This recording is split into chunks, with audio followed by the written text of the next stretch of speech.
नमस्कार मित्रांनो, लपंडाव या मालिकेच्या 24 सप्टेंबरच्या भागात आपल्याला पाहायला मिळणार आहे.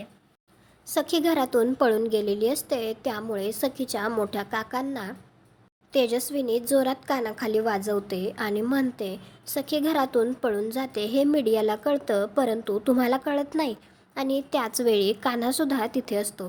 त्यानंतर तेजस्विनी कान्हाला म्हणत असते, सखी 1 तासात घरी परत येईल असं तूच सांगितलंस ना मीडियाला.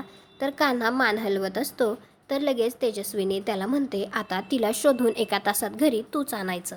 त्यानंतर तेजस्विनी एक माइंड गेम खेळते आणि ती सखीला व्हिडिओ कॉल लावून तिला म्हणत असते, सखी जसा तू एक निर्णय घेतलायस ना, तसाच मी सुद्धा एक निर्णय घेतलाय.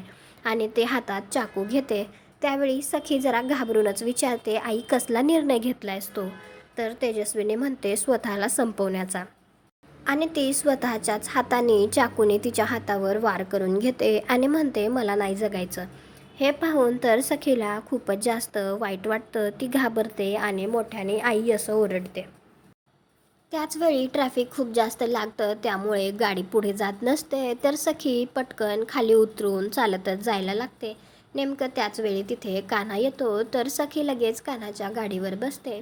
कान्हा तिला आणि स्वतःला दोघांना एकत्र एका ओढणीने बांधून घेतो आणि कान्हा आता तिला घरी घेऊन जाणार असतो. त्यावेळी बांधल्यामुळे थोडीशी सखी कान्हाच्या जवळ आलेली असते. तर कान्हा आणि सखी दोघी एकमेकांकडे प्रेमाने बघत असतात.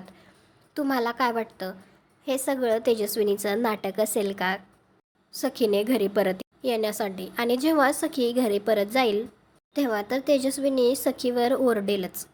तुम्हाला काय वाटतं, कॉमेंट करून नक्की सांगा. व्हिडिओला लाईक करा, आपल्या मराठी मालिका चॅनलला सबस्क्राईब करा. भेटू उद्याच्या भागात.